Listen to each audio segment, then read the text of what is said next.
Shalom Uvracha. Alors aujourd'hui nous allons parler de sujets importants, des sujets qui touchent l'identité profonde du juif.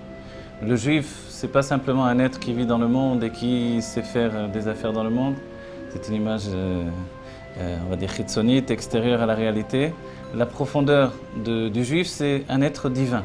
L'être divin, le juif, c'est parce qu'il est attaché à un monde divin. Ce monde divin, c'est un monde que l'on aperçoit dans les livres de la Kabbalah. La Kabbalah, elle est venue dans le monde pour nous expliquer comment finalement il y a des structures divines qui précèdent la structure même du monde matériel. Ces structures divines, ce sont des ensembles de mondes divins. Ce monde divin intérieur que nous avons en nous, ce sont les 10 forces de l'âme. Dans les mondes divins extérieurs, en dehors du juif, ce sont les mondes divins qui sont rencontrés dans l'appellation de monde de Hatzilut, du monde de Bria, du monde de Yetzira, du monde de Asiya. Chaque monde avec sa figure, son dévoilement et sa détermination et son système de fonctionnement. Le monde de Hatzilut, c'est le monde de l'émanation, le monde de Bria, le monde de la création, le monde de Yetzira, la formation, et nous sommes dans le niveau le plus bas du monde de Asiya, le monde de l'action. Donc, quand on a annoncé que notre monde s'appelle le monde de l'action, on comprend bien que l'essentiel c'est agir. Agir, pour quoi faire? Pour faire que les mondes qui sont en haut puissent rejoindre le monde qui est en bas. Et l'intermédiaire entre ces deux mondes, c'est le monde intérieur que nous portons en nous. Et ce monde intérieur, lui, il est à l'image des mondes divins, qui, eux, extraordinairement, sont à l'image du monde intérieur. On va dire alors, qui commence avant l'autre, qui entraîne l'autre? En réalité, c'est une sorte de jeu de miroir, a précédé avant tout l'identité profonde du juif, et cette identité profonde du juif a entraîné la construction des mondes divins. J'ai utilisé le terme construction, c'est un terme qu'on utilise dans la Kabbalah, mais il faudra l'expliciter précisément. Voilà. Entre les mondes divins et le juif tel qu'il est habillé dans le monde de la matière, il y a le corps. Le corps, lui, il est a priori autre chose que les mondes divins, mais au-dedans de nous, dans notre âme, nous sommes exactement comme dans les mondes divins. C'est bien qu'il y a un enseignement qui dit, on le voit d'après Shlomo Ameler, En chadash mitachat hashemesh. Il n'y a pas de nouveau sous le soleil. Ça veut dire quoi? Ça veut dire que tout ce qui vient des mondes divins, alors c'est ce qui va se retrouver également dans ce monde-ci. Mais pour transporter les enseignements du monde divin au monde de la matière, il faut une identité juive, qui est une identité juive qui prend en conscience qu'elle n'est pas juste abandonnée comme ça. Une métier, une découverte dans le monde de la matière, elle est aussi un être qui découle des mondes divins. Et pour ça, il faut pouvoir les aborder, les comprendre, et ensuite, par le biais de la chassidoute, être à même de les intégrer dans notre vie au quotidien. Voilà. C'est notre démarche par ces shurim-là, par ces cours que nous allons donner ici. Chaque cours va être l'expression d'un niveau d'analyse sur les mondes divins et essayer d'en tirer également une conclusion dans notre âme. Notre âme, elle est faite de 10 forces de l'âme. C'est la raison même pour laquelle on réunit 10 juifs. 10 juifs, pourquoi? Pour réussir à dévoiler 10 forces de l'âme. Ce faisant, on se met en configuration pour être un reflet des mondes divins qui nous précèdent. Et en réunissant les mondes divins qui nous précèdent et les 10 forces de l'âme du juif, on dévoile la possibilité de démontrer que le Elyon et le Tarton se réunissent. Que ceux qui y a en haut et ceux qui y a en bas, alors se réunissent dans une même entité. C'est ce qui est dit dans les textes où il est rapporté que Arba nirnasu la Pardes, 4 ont pénétré dans le Pardes, ont pénétré par la vision, les Tosfot nous diront qu'ils ont pénétré dans la vision des mondes divins. Le Pardes et le Pshat Remes Drash, c'est Sod. Par la compréhension de la Torah, ils ont abordé au niveau le plus profond. Ils ont vu ce qui se passait dans les mondes divins. Le but était d'apporter la Géoula. Cette Géoula elle avait été donnée d'être apportée par Rabbi Akiva, qui lui a pensé qu'il n'était pas suffisamment élevé pour l'apporter toute seule. Et il a demandé à d'autres sages de se rajouter avec lui. Et quand ils ont pénétré dans le Pardes, chacun d'entre eux, alors qu'est-ce qu'ils ont vu? Ils ont vu un reflet de leur personnalité dans les mondes divins. Et il y a quelque chose de très important, c'est que Rabbi Akiva va leur dire, lorsque vous arriverez à l'endroit qui est un endroit de Avnei Shaish Tahor, un endroit où il y a des pierres de marbre pur, là-bas, Al Tagidu Maim Maim, ne dites pas Maim Maim, c'est-à-dire, ne dites pas les eaux, c'est-à-dire, ne dites pas 2 fois les eaux.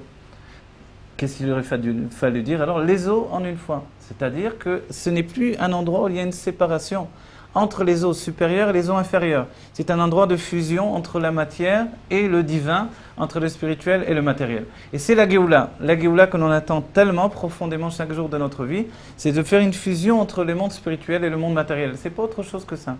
Lorsque la matière n'est pas simplement un moyen d'obtenir le spirituel, mais quand elle est elle-même dévoilée sous un trait spirituel, alors on a atteint la Géoula. Et pour chacun d'entre nous, dans notre vie au quotidien, tout ce que nous faisons doit nous porter, nous donner d'arriver à une seule conclusion. La Géoula, c'est le lien entre le monde spirituel et le monde matériel. Et pour cela, de la même manière que pendant 120 ans, on étudie ce qu'est le monde matériel, en étant habillé dans un corps et dans une âme animale, et depuis dans un monde tel qu'on le connaît avec tellement de matière, de la même manière, il faut également étudier les mondes divins pour pouvoir ensuite relier les deux et être en Géoula, chacun d'entre nous. La Géoula, dans ce cas-là, qu'est-ce que c'est? En dehors du fait de dévoiler ce lien entre le monde divin et le monde matériel, la Géoula, elle est également le fait d'entraîner le monde matériel avec nous pour que la conscience, elle devienne non pas simplement une conscience intime et personnelle d'une personne, un individu, mais qu'elle devienne également une conscience collective. Pour expliquer ça, il faut savoir que l'individu et le collectif, au niveau de l'âme, en fait, tout est englobé. Et c'est un klal que l'on retrouve, une généralité que l'on trouve dans les écrits du Harizal, qui dit que Akol kolel et Akol ou Akol kalul mi Akol. Tout contient tout et tout est contenu dans tout.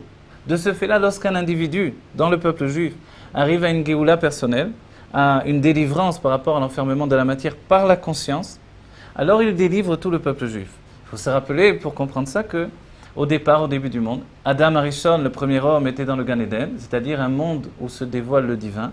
Adam Arishon était dans une Géoula, qui était une Géoula personnelle, mais il y avait dans le monde un endroit où il y avait du mal. Au-dessous des mondes, il y avait un déchet de la création des mondes, un déchet spirituel, et là-bas, il y avait du mal, ce qui s'appelle les Shalosh Klipot Atmeot, les 3 écorces d'impureté. Quand il a regardé dans cet endroit, il a intégré le mal au-dedans de lui, et dès ce moment-là, il a fallu faire un birou, une clarification, séparer le mal du bien. Et ce travail-là, alors, a occasionné qu'Adam Rishon a dû commencer une nouvelle période de sa vie. Cette période, c'est de faire le tri entre le mal et le bien, mais pourquoi? Pour faire que le monde à l'extérieur soit aussi en Géoula. Lui-même était en Géoula dans un monde fermé, un monde clos, de plaisir personnel divin. Il a dû sortir de ce monde-là pour pénétrer dans un monde où finalement le mal et le bien se mélangent, pour en exclure le mal et dévoiler que tout est bien absolument. Enon milevado, c'est une affirmation, il n'y a rien d'autre que Dieu. Pour nous, pour chacun d'entre nous, en tant que juifs, on doit l'affirmer comme une conclusion de vie. Enon milevado. On peut l'annoncer auparavant, comme un premier état d'être, évidemment. Il n'y a rien d'autre que Dieu. Mais est-ce que c'est vrai? Est-ce que tu y crois? Du moment qu'il y a une séparation entre les eaux supérieures et les eaux inférieures, les mondes supérieurs et les mondes supérieurs, alors dès ce moment-là, on ne peut pas facilement affirmer que Enon milevado, il n'y a rien d'autre que Dieu. Qu'est-ce qu'on affirmera plus facilement? Enon milevadi, il n'y a rien d'autre que moi. Ça, je le sais, je n'ai pas besoin de cours, je n'ai pas besoin que l'on vienne m'expliquer ce sujet-là. Mais par contre, le fait qu'il n'y a rien d'autre que Dieu, et c'est la finalité de tout. Ata ireta la date. Finalement, on va arriver à un stade où on va avoir ce date-là, cette conscience, qu'il n'y a rien d'autre que Dieu. Alors ça, il faut l'affirmer par un vécu qui passe par une réflexion profonde chaque jour de notre vie.